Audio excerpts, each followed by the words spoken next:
എൻ്റെ കുഞ്ഞുങ്ങളുടെ മൂന്നാമത്തെ വീഡിയോ ആണ്. ഈ കുഞ്ഞിൻ്റെ ഇരിപ്പ് പോലെ തന്നെയാണ് എൻ്റെ മനസ്സും ഈ വീഡിയോ ചെയ്യുന്ന സമയത്ത്. ടവൽ റോഡിൻ്റെ അതുവഴി ഈ മൂന്നാമത്തെ നമ്മുടെ സ്മാർട്ടായിട്ടുള്ള ആള് അവൻ താഴേക്ക് എങ്ങനെയോ വീണു. എങ്ങനെ വീണു എന്നുള്ളത് അറിയില്ല, എന്താണെന്നുള്ളത് സംഭവിച്ചെന്നുള്ളത്.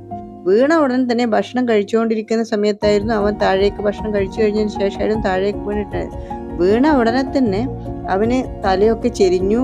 ആ ഒരു ഇതിലായിരുന്നു ഉണ്ടായിരുന്നത്. ഞാൻ CPR കൊടുത്തു. CPR കൊടുത്തതിന് ശേഷവും അവൻ ഓക്കെ ആയി. പക്ഷെ അവൻ്റെ 2 കാലും ഒടിഞ്ഞുപോയി. അപ്പം തന്നെ നമ്മൾ കൊണ്ടുപോയി വെറ്റിനറി ഹോസ്പിറ്റലിൽ കാണിച്ചു. 2 കാലിലും പ്ലാസ്റ്റർ ഇട്ടു. 5 days കഴിഞ്ഞ് വരണം എന്ന് പറഞ്ഞു. ഇത് പ്ലാസ്റ്റർ ഇട്ട് 2 ദിവസം കഴിഞ്ഞ് 2-3 ദിവസം കഴിഞ്ഞതിന് ശേഷമുള്ള ഒരു അവസ്ഥയാണ്. അവൻ എഴുന്നേൽക്കാനൊന്നും വയ്യ. അവിടെ തന്നെ ഭക്ഷണം കഴിക്കും. തലയൊന്ന് തട്ടിക്കൊടുത്തു കഴിഞ്ഞാൽ അവിടെ തന്നെ കിടന്ന് ഉറങ്ങും.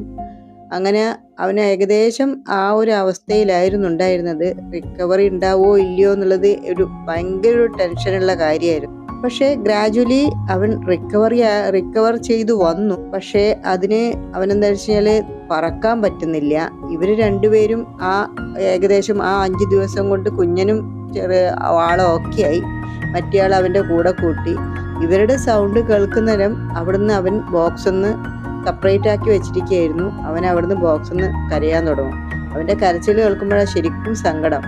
കാരണം അവന് വേണ്ടിയിട്ട് ഗ്ലൂക്കോസും ബാക്കിയുള്ള എല്ലാ സാധനങ്ങളും വാങ്ങിക്കൊണ്ടുവന്ന് അതൊക്കെ കൊടുത്തു. അവനെ കുറച്ച് ഇമ്പ്രൂവ് ആയിട്ട് വന്നു.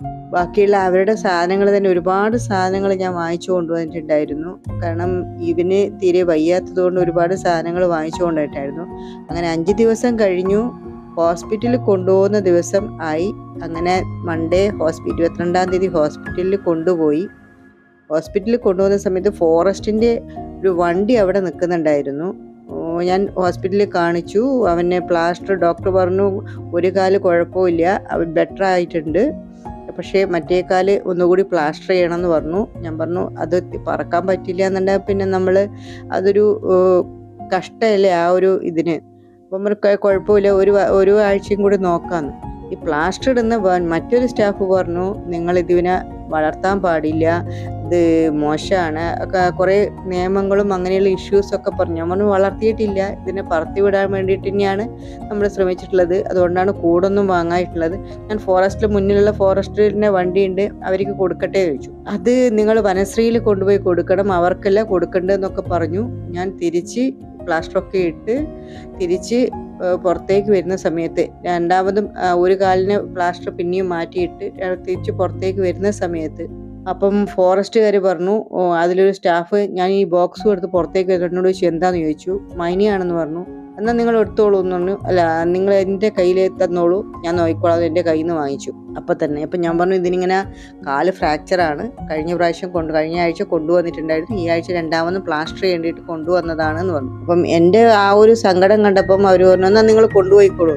അപ്പം ഇതിൻ്റെ നിയമവശങ്ങളും ബാക്കിയുള്ള പ്രശ്നങ്ങളും ഒക്കെ എന്താവുമെന്ന് അറിയാത്തത് കൊണ്ട് ഞാൻ എന്ത് ചെയ്തു എന്ന് വെച്ച് കഴിഞ്ഞാൽ അത് അവർക്ക് കൊടുത്തതിന് ശേഷം ഞാൻ പറഞ്ഞു 2 മൈനയും കൂടി ഉണ്ട്, അതിനെയും കൂടി കൊണ്ടുവരാമെന്ന് പറഞ്ഞു. ഇവനിപ്പം ഇത് ഗ്ലൂക്കോസ് കൊടുക്കുന്നതാണ്. ഞാൻ ഹോസ്പിറ്റലിൽ കൊണ്ടുപോകുന്നതിന് മുമ്പേ ഗ്ലൂക്കോസ് കൊടുക്കുകയാണ്. ഈ ഒരു തുണി അവിടെ വെച്ചു കൊടുത്തിരിക്കുന്നത് അവനൊരു ഗ്രിപ്പിന് വേണ്ടിയിട്ടാണ്. അല്ലെങ്കിൽ എൻ്റെ കാലുമ്മിൽ വന്നിരിക്കും സ്ഥിരമായിട്ട്. എൻ്റെ കാല ഇപ്പോഴത്തെ ഭക്ഷണം കഴിച്ച് കഴിഞ്ഞാൽ കാലിലാണ് തുടക്കുക. അതുപോലെ തുണി അവിടെ വെച്ചു കൊടുത്തു കഴിഞ്ഞാൽ കാലിനൊരു ഗ്രിപ്പ് കിട്ടും. അപ്പം അതിന് വേണ്ടിയിട്ടായിരുന്നു അങ്ങനെ ഒരു തുണി വെച്ചു കൊടുത്തിട്ടുണ്ടായിരുന്നത്. ഇപ്പം അവൻ കുടിച്ചുകൊണ്ടിരിക്കുന്നത് ഗ്ലൂക്കോസ് കുടിച്ചുകൊണ്ടിരിക്കുകയാണ്. അവനൊരു ആരോഗ്യത്തിന് വേണ്ടിയിട്ടായിരുന്നു ആ ഒരു ഗ്ലൂക്കോസ് കൊടുത്തിട്ടുണ്ടായിരുന്നത്. അങ്ങനെ ആ ഒരു ബാക്കിയുള്ള 2 പേരെയും കൂടി ഞാൻ അവർക്ക് ബോക്സിലാക്കിയിട്ട് കൊണ്ടു കൊടുത്തു. അവൻ പറക്കാൻ ശ്രമിക്കുന്നുണ്ട്, പക്ഷെങ്കിൽ പറക്കാൻ പറ്റുന്നില്ല. ഈ 2 കാലും അവന് ആ കുത്തനെ ഇരിക്കുന്നതല്ലാതെ അവനൊന്നും ചെയ്യാൻ പറ്റുന്നില്ല. അപ്പം ഞാൻ കരുതി ഇത്തിരി എൻ്റെ വകയിലൊരു ഫിസിയോതെറാപ്പി ഹോസ്പിറ്റലിൽ നിന്നുള്ള ഒരു ട്രീറ്റ്മെൻറ്റും കൂടെ കിട്ടിക്കഴിഞ്ഞ് കഴിഞ്ഞാൽ അവന് ഓക്കെ ആണെങ്കിൽ ഒരു 2 ആഴ്ചയും കൂടി ഞാൻ നോക്കിയതിന് ശേഷം അവിടെ പുറത്തേക്ക് പറത്തി വിടാൻ പറ്റുവാണെങ്കിൽ നല്ലതല്ലേ എന്നുള്ള രീതിയിലായിരുന്നു വന്നിട്ടുണ്ടായിരുന്നത്. പക്ഷെ അതിൻ്റെ നിയമവശങ്ങളും ബാക്കിയുള്ള കാര്യങ്ങളൊക്കെ പറഞ്ഞ സമയത്ത് കൊടുക്കാതെ പറ്റില്ല എന്നുള്ള അവസ്ഥയായി. അപ്പം അതുകൊണ്ട് അവനെ അങ്ങോട്ടേക്ക് ഹോസ്പിറ്റലുകാർക്ക് കൊടുത്തു. ഫോറസ്റ്റുകാർക്ക് കൊടുത്തു. മറ്റു 2 പേരെയും ഞാൻ ഫോറസ്റ്റുകാർക്ക് കൈമാറി. തിരിച്ച് ഇപ്പോഴും ഞാൻ ആഗ്രഹിക്കുന്നത് എന്താ വെച്ച് കഴിഞ്ഞാൽ മറ്റു 2 പേരും ചിലപ്പം ഒരാഴ്ചയും കൂടി കഴിഞ്ഞു കഴിഞ്ഞാൽ അവർ ഓക്കെ ആവുമായിരുന്നു. പറക്കാൻ ഒറ്റയ്ക്ക് പറന്ന് ബാക്കിയുള്ള ഭക്ഷണങ്ങളൊക്കെ സ്വന്തമായി കഴിച്ചുകൊണ്ടിരിക്കുന്നുണ്ട്. കുഴപ്പമില്ല, അത്യാവശ്യം കഴിച്ചു തുടങ്ങിയിട്ടുണ്ട്. പക്ഷേ എനിക്ക് തിരിച്ചു കിട്ടിയിരുന്നത് നന്നായിരുന്നു എന്നുള്ളൊരു ആഗ്രഹം ഇപ്പോഴും ഉണ്ട്. പക്ഷെ അത് ഞാൻ പറഞ്ഞല്ലോ, വെറ്ററിനറി ഹോസ്പിറ്റലിലെ സ്റ്റാഫ് അതിൻ്റെ പല വശങ്ങളും എന്നോട് പറഞ്ഞ സമയത്ത് അത് ഞാൻ ചെയ്യുന്നത് ശരിയാണോ എന്നുള്ളൊരു തോന്നൽ ഉള്ളത് കൊണ്ടായിരുന്നു തിരിച്ചു കൊടുത്തത്. RRT ഞാൻ വിളിച്ചിട്ടില്ല, അവരുടെ നമ്പർ കയ്യിലുണ്ട്. പക്ഷെ എങ്കിൽ വിളിച്ച് നോക്കിക്കഴിഞ്ഞ് കഴിഞ്ഞാൽ ഒരു നെഗറ്റീവ് ആയിരിക്കുമോ എനിക്ക് കിട്ടുക എന്നുള്ളത് കൊണ്ട് ഇവരെ 3 പേരുടെയും കാര്യത്തിൽ ഞാൻ നോക്കിയതുപോലെ ആവില്ലല്ലോ അവിടുന്ന് എന്നൊരു എൻ്റെ ഒരു തോന്നല്. അപ്പം അതൊരു നെഗറ്റീവ് ആയിരിക്കുമോ എന്നുള്ളത് കൊണ്ട് ഞാൻ വിളിച്ച് ചോദിച്ചിട്ടില്ല.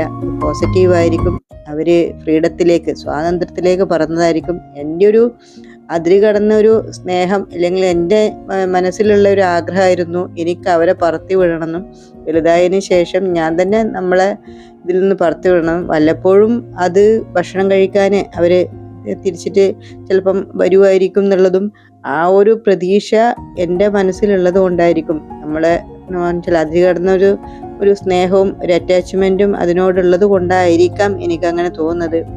അത് അവർ നോക്കുമോ ഇല്ലയോ എന്നുള്ളത്.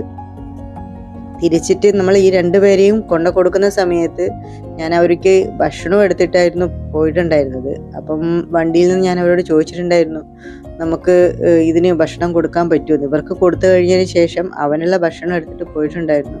പക്ഷെ അവർ പറഞ്ഞു വണ്ടിയിൽ വേറെയും പല പാമ്പും അങ്ങനെയുള്ള എന്തൊക്കെയോ അവർ പിടിച്ച സാധനങ്ങളുണ്ട്, അതുകൊണ്ട് കൊടുക്കാൻ പറ്റില്ല, തുറക്കാൻ പറ്റില്ല എന്ന് പറഞ്ഞു. നിങ്ങൾ കൊണ്ടുപോകുന്നുണ്ടെങ്കിൽ കൊണ്ടുപോയിക്കോളൂ എന്ന് പറഞ്ഞു. പക്ഷേ അതെവിടെയും രേഖാമൂലോ അല്ലെങ്കിൽ വേറെ എന്തെങ്കിലും ആണ് എന്നുണ്ടെങ്കിൽ നമുക്ക് ഓക്കെ ആയിരുന്നു. അല്ല വേറെ മറ്റു ബുദ്ധിമുട്ടുകളൊന്നും ഇല്ല എന്നുണ്ടെങ്കിലും ഓക്കെ ആയിരുന്നു. വെറ്ററിനറി ഹോസ്പിറ്റലിൽ നിന്നും അതുപോലെ RRTയും അങ്ങനെ പറഞ്ഞ സമയത്ത് എനിക്ക് വേറെ ഓപ്ഷൻ ഇല്ലാതെയായിപ്പോയി. അതുകൊണ്ട് ശരിക്കും സ്വാതന്ത്ര്യം ആണ് പ്രതീക്ഷിച്ചത്. ഇവരെ ബോക്സിലാക്കി കൊണ്ടുപോവാണ്. സ്വാതന്ത്ര്യം തന്നെയാണ് അവർക്ക് ആവശ്യം. പക്ഷെ ആ സ്വാതന്ത്ര്യം എത്തേണ്ട സമയത്ത് കൊടുക്കേണ്ട സമയത്ത് ആയിട്ടില്ല എന്നുള്ളൊരു തോന്നല്. അത് ഞാൻ നോക്കിയതുപോലെ ഇനി അവിടെ എത്തിയതിന് ശേഷം ആ ഒരു രീതിയിലേക്ക് അവരെ നോക്കാം. അവർക്ക് എന്തായാലും അതിനുള്ള ഒരു പരിമിതികളുണ്ടല്ലോ. എന്തായാലും അവർ നല്ല ആരോഗ്യത്തോടെയും ആയുസ്സോടെയും ഉണ്ടാവുമെന്ന് പ്രതീക്ഷിക്കുന്നു. എൻ്റെ അടുത്ത് വന്നതും യാദൃശ്ചികം, പോയതും യാദൃശ്ചികം. ആ പോയത് വളരെ പെട്ടെന്നായിപ്പോയോ എന്നുള്ള ആ ഒരു വിഷമം